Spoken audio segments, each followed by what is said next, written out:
하나님의 말씀입니다. 구약성경 민수기 11장 1절로 3절까지 말씀입니다. 민수기 11장 1절로 3절 말씀입니다.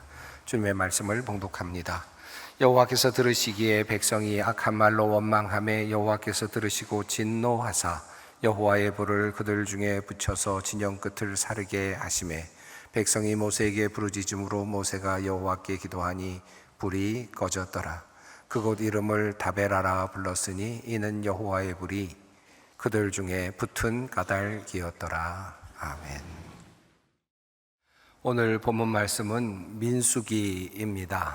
이 민수기라고 하는 책의 제목은 백성의 수를 센다라고 하는 그런 뜻을 가지고 있습니다. 이 제목은 라틴어 성경이 누메리라고 하는 그런 단어로 책 제목을 붙인 데서 유래하였습니다. 그래서 영어 성경도 numbers라고 되어 있습니다. 이렇게 책의 제목이 민수기로 정해진 데에는 이 책 속에 인구 조사를 하는 내용이 2번이나 반복되어 나타나고 있기 때문에 그렇습니다. 하나님은 민수기의 시작과 함께 백성들의 숫자를 세게 하시고 또 그들의 행진 대용을 구체적으로 정하여 하나님의 군대로 약속의 땅을 향하여 전진하도록 하십니다. 그런 의미에서 민수기라는 책의 제목은 의미가 있는 제목이라고 할 수 있겠습니다. 하지만 흥미롭게도 히브리어의 성경 제목은 베미르바르입니다. 이 광야에서라고 하는 뜻을 가지고 있습니다. 광야에서 일어난 하나님의 백성들의 이야기라고 하는 뜻을 가지고 있는 제목입니다. 자, 그곳에서 어떤 일이 일어났는지 그 중에서 아주 흥미로운 한 부분을 오늘 우리가 함께 살펴보려고 합니다. 민수기는 이스라엘 백성들이 애굽에서 탈출한 지 만 1년 1개월이 지난 후의 이야기로 시작이 되고 있습니다. 이스라엘 자손이 애굽 땅에서 나온 후 둘째 해 둘째 달 첫째 날에 여호와께서 시내 광야 회막에서 모세에게 말씀하여 이르시되, 자, 그렇다면 그들은 1년 1개월 동안 무엇을 하면서 지냈을까요? 우선 출애굽하던 날로 한번 거슬러 올라가 보겠습니다. 이스라엘 백성들은 첫 번째 유월절을 지냈습니다. 애굽의 장자들이 모두 죽어 나가는 바로 그 순간 그들은 유월절을 지냈죠. 그리고는 애굽을 탈출하게 되었습니다.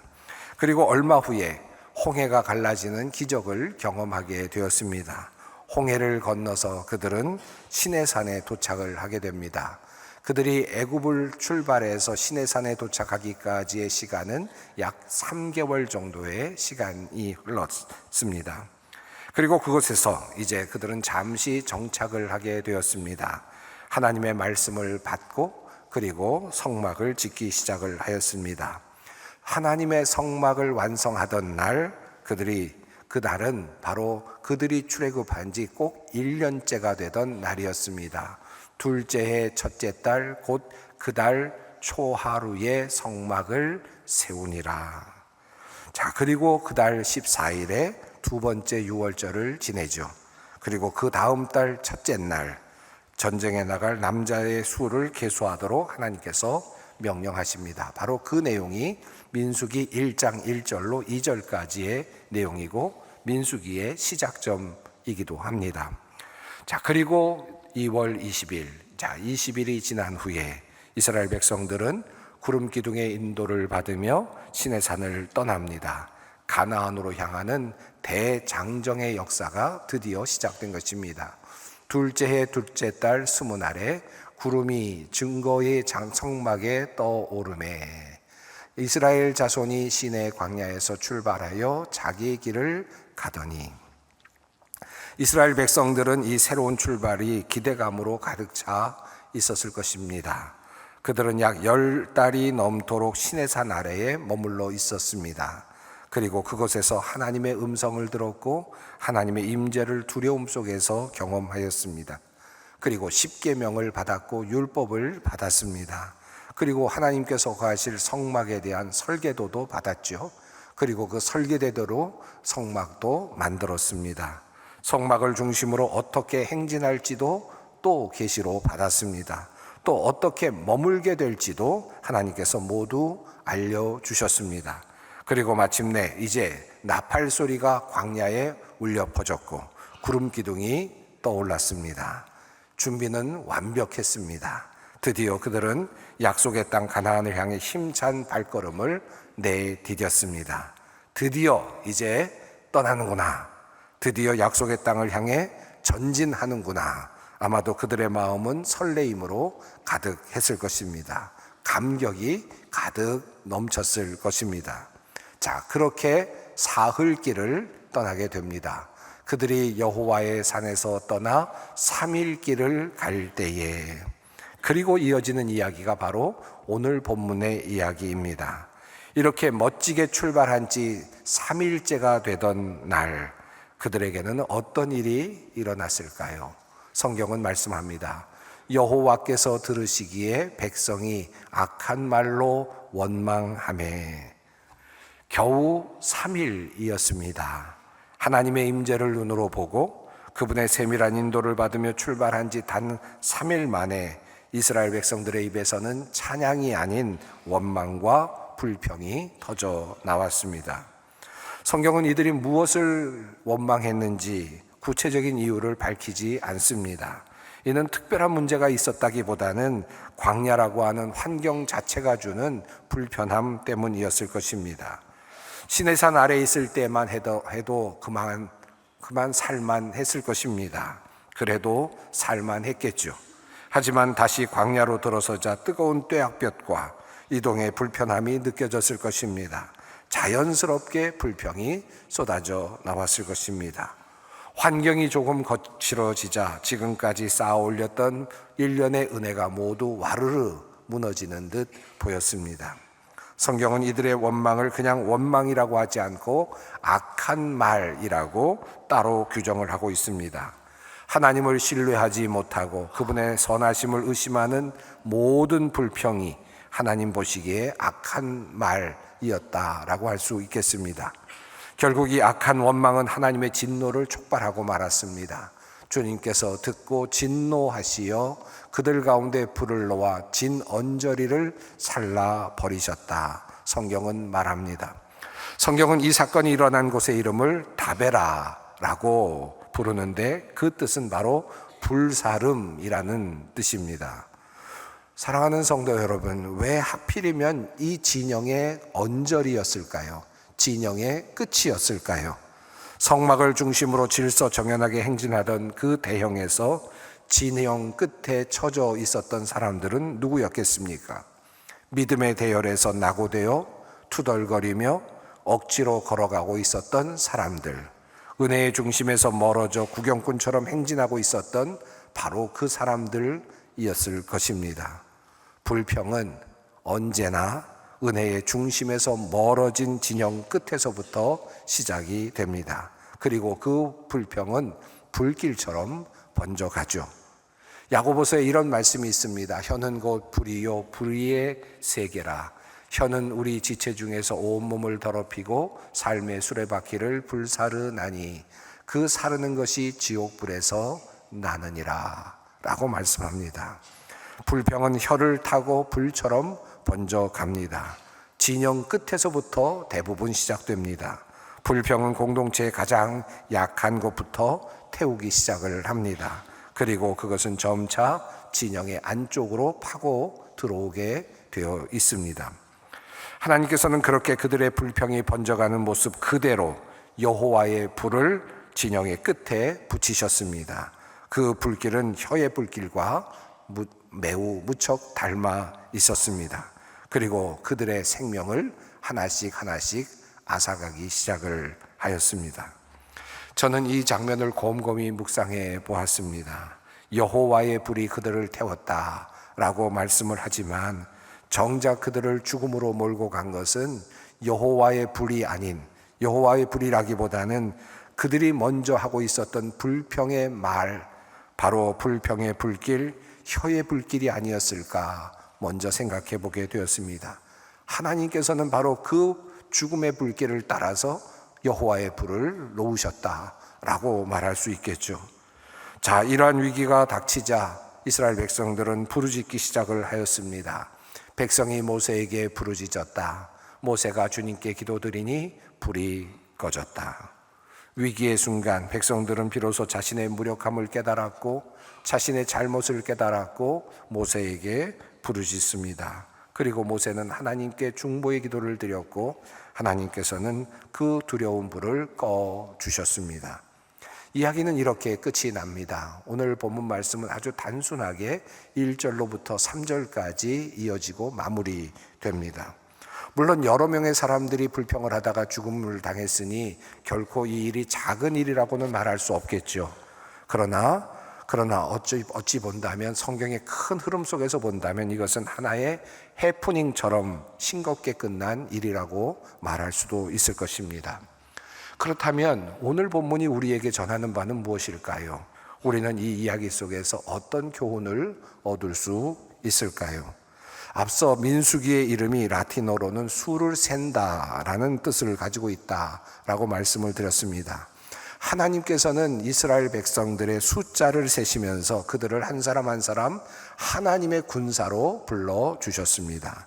하지만 정작 이스라엘 백성들은 베미드바르 광야에서라는 히브리어 성경의 제목처럼 그들은 거친 광야에서 하나님께서 베푸신 은혜의 숫자를 세기보다는 당장 눈앞에 보이는 결핍의 숫자를 세고 있었습니다. 그리고 그들은 하나님께 원망을 하고 있었습니다. 하나님은 우리를 정작 하나님의 군사로 세고 계시는데 정작 우리는 광야만을 바라보며 그곳에서 우리의 불편함과 결핍의 숫자를 세며 원망하고 또 불평하고 있는 것은 아닌가? 오늘 본문은 우리에게 바로 그것을 묻고 있는 것 같습니다. 3일이라고 하는 시간도 그러합니다. 그렇게 당차게 시작된 행진이 고작 3일 만에 불평과 원망으로 엉망이 되고 있음을 보면서 우리들의 삶도 돌아보게 됩니다. 여러분, 우리는 어떠합니까? 뜨거운 은혜를 경험하고 성령 충만하여 세상으로 나아갑니다. 하지만 그 유효 기간이 고작 3일을 넘기지 못할 때가 얼마나 많은지 모릅니다. 주일에 눈물로 예배를 드리고 주님 뜻대로 살겠습니다 결단하며 세상으로 나아가죠. 광야와 같은 세상으로 나아갑니다. 월요일이 지나고 화요일이 지나고 딱 3일째가 되는 수요일쯤이 되면 우리의 입술은 어느새 이스라엘 백성들의 입술과 닮아가는 것을 보게 됩니다. 내 뜻대로 풀리지 않는 직장 생활 속에서, 뜻대로 따라주지 않는 자녀의 모습 속에서, 삐걱거리는 인간관계와 척박한 현실 앞에서 우리는 너무나 쉽게 감사와 은혜의 숫자를 지워버릴 때가 많습니다. 그리고 나의 삶의 불편함과 결핍의 숫자만을 세지요. 진영 끝에서부터 이런 일들이 일어납니다. 은밀하게 불평의 불씨를 지피고 있는 것입니다. 성도 여러분, 광야라고 하는 척박한 환경이 실은 우리의 믿음을 무너뜨리는 것이 아닙니다. 또 우리의 삶을 무너뜨리는 것이 아닙니다. 우리 안에 여전히 도사리고 있는 원망의 체질이 우리들의 신앙을 무너뜨리고 우리들의 삶을 무너뜨리는 것입니다. 환경이 바뀌면 감사가 터져나올 것 같죠. 내 안에, 그러나 정말 내 안의 체질이 바뀌지 않으면 젖과 꿀이 흐르는 가나안 땅에 들어간다고 할지라도 우리는 그곳에서 원망의 조건을 찾아내고야 말 것입니다. 아담과 하와도 그러했습니다. 에덴 동산이라고 하는 완벽한 동산에서 살고 있었지만 그들은 그곳에서도 불평할 조건들을 찾아냈었습니다. 오늘의 본문 이야기가 겉보기에는 그저 아주 단순한 해프닝처럼 끝나고 있습니다. 모세의 기도로 불이 꺼지며 이야기가 싱겁게 끝나는 것처럼 보입니다. 하지만 하나님은 그 이야기를 조금도 쉽게 생각하지 않으신 것 같습니다. 이 사건의 장소를 굳이 다베라, 불사름이라고 명명하시는 것을 보면 말입니다. 하나님께서는 광야길을 걷는 내내 너희들은 이 이름을 기억해야 한다라고 하는 경고의 마음을 이 단어에 담아두고 계시는 것 같습니다. 너희 원망의 말이 너희들의 삶을 불사르는 지옥불이 될 수 있다. 너희의 입술을 지켜야만 한다. 환경의 숫자를 세지 말고 은혜의 숫자를 세어라. 다베라. 이 이름을 꼭 기억하여라. 아마도 주님께서는 이스라엘 백성들에게 이 이름을 각인시키고 싶으셨던 것 같습니다. 이것은 광야길을 출발한 지 고작 3일 만에 실패한 백성들에게 주신 하나님의 엄중한 사랑의 경고였습니다. 자, 그렇다면 이스라엘 백성들이 실패하고 불평하게 된 그 3일 동안 하나님은 무엇을 하셨을까요? 성경은 말씀합니다. 그들이 여호와의 산에서 떠나 3일 길을 갈 때에 여호와의 언약궤가 그 3일 길에 앞서가며 그들의 쉴 곳을 찾았고, 백성들은 고작 3일 만에 원망을 하기 시작했지만 하나님은 그 똑같은 3일 동안 백성보다 앞서가시며 그들이 편히 쉴 곳을 찾고 계셨다라고 성경은 증언하고 있습니다. 백성들이 불평할 숫자를 세고 있을 때, 불평의 숫자를 세고 있을 때 신실하신 하나님은 그곳에 쉴 곳들을 예비하며 앞서 달려가고 계셨다라고 성경은 말하고 있는 것입니다. 하나님은 그러한 분이셨다. 그런데도 불구하고 이스라엘 백성들은 3일 만에, 고작 3일 만에 하나님께 원망을 쏟아낸 것입니다. 또 다른 한 가지 우리가 생각해야 할 것은 진영의 끝이 주는 의미입니다. 앞서 우리는 불평이 진영 끝으로부터 시작이 되었다라는 사실을 생각해 보고 또 나누었습니다. 그렇다면 왜 그들은 진영 끝에 처지게 되었을까요? 왜 우리들은 종종 신앙의 진영의 끝에 머무르게 될까요? 시내산에서 출발할 때 이스라엘은 완벽한 행진 대형을 갖추었습니다. 언약궤가 앞서고, 그리고 동서남북으로 지파들이 정렬하여 그리고 일정하게 행진을 하였습니다. 그러나 사흘을 걷는 동안 대열의 중심에서 멀어져 슬금슬금 뒤로 처지는 사람들이 생겨났습니다. 뜨거운 떼약볕이 힘들어서였을 수도 있겠고, 먼지 날리는 광야길이 마음에 들지 않아서일 수도 있었을 것입니다. 분명한 것은 그들이 영적인 중심을 잃어버리고 대열의 가장자리, 즉 구경꾼의 자리로 물러났다라고 하는 사실입니다. 은혜의 중심에서 멀어져서 진영 끝에 처하게 되자 그들의 눈에는 앞서 행하시는 하나님의 언약궤가 보이지 않았습니다. 대신 거친 모래바람과 옆 사람의 지친 얼굴만이 보였겠죠. 시선이 흐려지니 가장 먼저 그들의 입술이 삐죽거리기 시작합니다. 원망의 불길이 공동체 전체를 태우기 시작한 것입니다. 사랑하는 성도 여러분, 우리들의 영적인 위치는 지금 어디에 있습니까? 앞서 나가면 지치지 않습니다. 도리어 뒤로 물러서면 우리는 지치게 됩니다. 은혜의 중심에서 슬그머니 물러나서 교회 예배의 진영 끝, 방관자 혹은 구경꾼의 자리에 우리는 머물러 있지는 않습니까? 똑같은 행군의 길인데, 똑같은 행진의 길인데 조금 뒤떨어져서 가는 일은 매우 불리해집니다. 그리고 신앙은 점점 더 약해질 수밖에 없습니다. 아니, 불평과 불만이 쏟아져 나올 수밖에 없는 것입니다. 내가 주체가 되어서 순종하고 헌신할 때에는 원망할 틈이 없습니다. 그러나 하나님의 사역을 멀찍이 서서 구경하기 시작할 때, 은혜의 대열 가장자리에 지쳐서 판단하고 평가하기 시작할 때 우리의 심령은 영락없이 다베라의 진영 끝이 되고 맙니다. 내 삶의 불평이 찾아지고 원망의 말이 툭툭 튀어나온다면 그것은 환경의 문제가 아니라 내가 지금 어디엔가 뒤처져 있다라고 하는 신호일 수 있습니다. 그 신호를 알아들을 수 있었으면 좋겠습니다. 하나님께서는 바로 그 진영의 끝을 불사르셨습니다. 가장 약한 곳, 가장 먼저 무너진 곳을 치심으로 공동체 전체가 다시 영적인 중심을 회복하기를 원하셨던 것입니다. 자, 이렇게 몇 가지를 살펴보고 오늘의 설교를 끝내고 싶지만 아직도 한 가지 더 살펴보아야 할 내용이 있습니다. 바로 4절 이후에 이어지는 내용입니다. 우리는 2절과 3절을 보면서 그래도 모세가 기도해서 불이 꺼졌고 또 다베라라고 하는 이름을 붙이며 경고를 받았으니 백성들이 정신을 차렸겠지라고 기대를 합니다.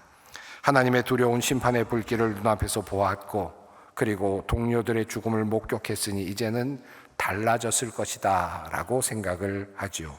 그런데 바로 다음 구절인 4절은 우리에게 큰 충격과 절망감을 선사해 줍니다.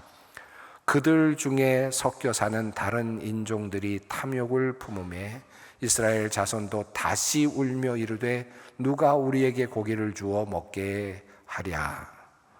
다시 울며 이르되 라고 성경은 분명히 적고 있습니다. 성도 여러분, 바로 조금 전에 다베라의 불길이 꺼졌습니다. 불길의 연기가 채 가시기도 전의 일입니다. 그런데 그들은 다시 울기 시작을 하였습니다. 이번에는 원망의 강도가 더 거세졌습니다. 이에 아예 대놓고 통곡을 합니다. 그리고 도리어 애굽을 그리워하는 말을 서슴없이 뱉어냅니다. 저는 이 어처구니 없는 반전의 역사를 묵상하면서 이런 생각을 하게 됩니다.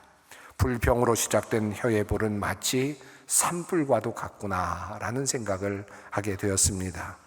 1절부터 3절까지 나온 작고 사소한 원망의 불씨, 말씀과 회개로 완전히 끄지 않고 방치하게 된다면 결국 온 심령과 삶을 집어삼키는 거대한 탐욕의 불길로 그 불길이 점차 더 거세게 진화한다라고 하는 사실을 말입니다.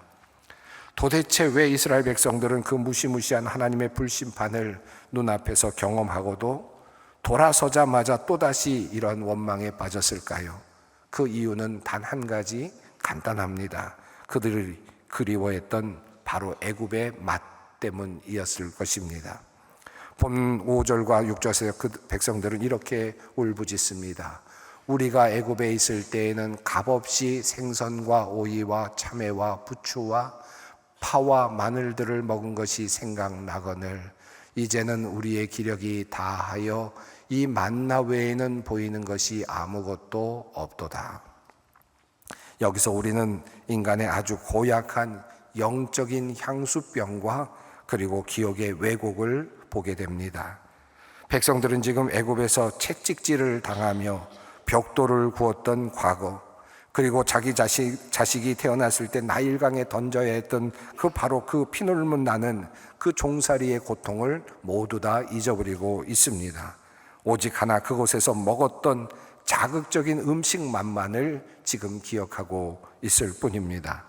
그러면서 그들은 매일 아침 하늘에서 내려주시는 기적의 양식인 만나를 향해서는 지루하다, 이 만나 외에는 보이는 것이 없어 기력이 쇠해진다 라면서 하나님께서 내려주시는 그 기적을 보잘것없는 것으로 폄하하고 조롱하고 있습니다.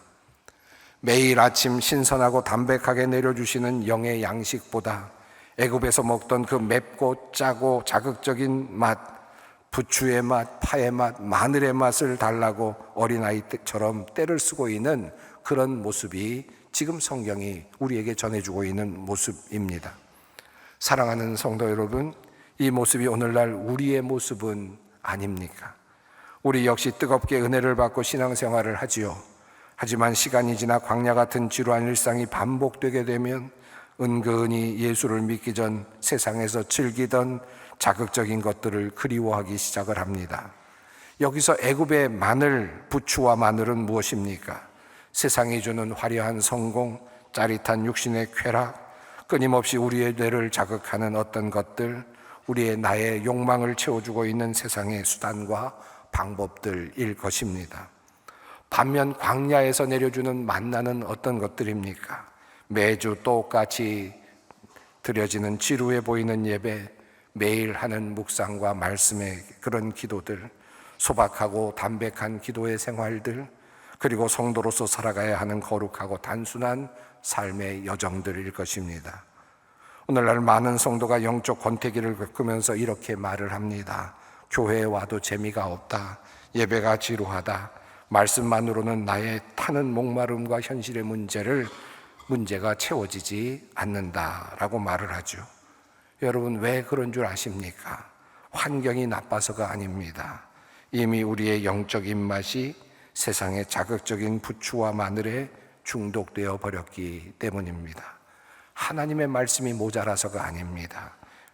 세상의 자극에 영혼의 입맛이 오염되니 하나님의 날마다 위로부터 부어주시는 초자연적인 기적적인 만나를 먹으면서도 그 은혜의 가치를 잃어버린 채 불평을 하고 있는 것입니다. 자, 그렇다면 하나님의 은혜를 지루하다고 차버린 탐욕의 결말은 어떠했습니까? 각기 자기 장막의 문에 주저앉아 고기를 달라고 통곡하는 백성들을 향해서 하나님은 마침내 메추라기를 바람에 몰아서 진영 사방에 지명 가득 쌓아 주시죠. 그들이 원하는 대로 구한 대로 고기를 넘치도록 얻게 하셨습니다. 그러나 성경은 그 이유를 이렇게 전하고 있습니다. 고기가 아직 이 사이에 있어 씹히기 전에 여호와께서 백성에게 대하여 진노하사 심히 큰 재앙으로 치셨으므로 라고 성경은 말씀합니다. 결국 고기를 입에 넣고 씹기도 전에 수많은 백성들이 죽어 넘어졌고, 성경은 그 자리의 이름을 기브롯 핫다와 탐욕의 무덤이라고 부르고 있습니다. 사랑하는 성도 여러분, 오늘 성경은 이 광야의 여정 속에서 우리를 두 가지 지명 앞에 세워두고 있습니다. 다베라라고 하는 이름, 그리고 기브롯 핫다와라고 하는 이름입니다. 두 곳 모두 하나님 앞에서 원망하며 불평하다가 하나님의 진노, 하나님의 심판을 겪었던 바로 그 장소들입니다. 성경은 그 장소의 이름을 잊지 않도록 그 이름을 분명히 적어두고 있습니다. 사랑하는 성도 여러분, 불평하다가 영혼이 메말라 무덤을 파는 인생이 되지 마십시다. 비록 거친 광야길이라고 할지라도 날마다 내리시는 신선한 만나의 은혜에 감격하며 당당하게 걸어가는 거룩한 군대, 복된 성도님들이 되시기를 바랍니다. 오늘도 말씀은 이렇게 그저 희미한 듯, 그저 힘이 없는 듯 이어집니다. 마치 하늘의 만나처럼 오늘도 주어집니다. 그러나 이 만나가 비록 자극적인 말씀은 아닐지라도 하나님께서 우리에게 매일같이 내려주시는 만나의 말씀임을 깨달으며 날마다 주님의 말씀을 묵상하며 기도의 자리로 나가서 우리들의 신앙의 길을 함께 걸어갈 수 있는 선택받은 주님의 군사들이 되기를 바랍니다. 우리 소망교회 모든 성도 여러분들이 그런 군사들이 되기를 간절히 바랍니다. 기도하겠습니다. 사랑의 하나님, 인생의 거친 광야길에서 결핍만 바라보며 원망의 숫자를 세던 저희의 악한 입술을 용서하여 주시옵소서. 일상의 만나에 감격하며 하나님의 신실한 은혜만을 세워보는 참된 주님의 군사 되게 하여 주시옵소서.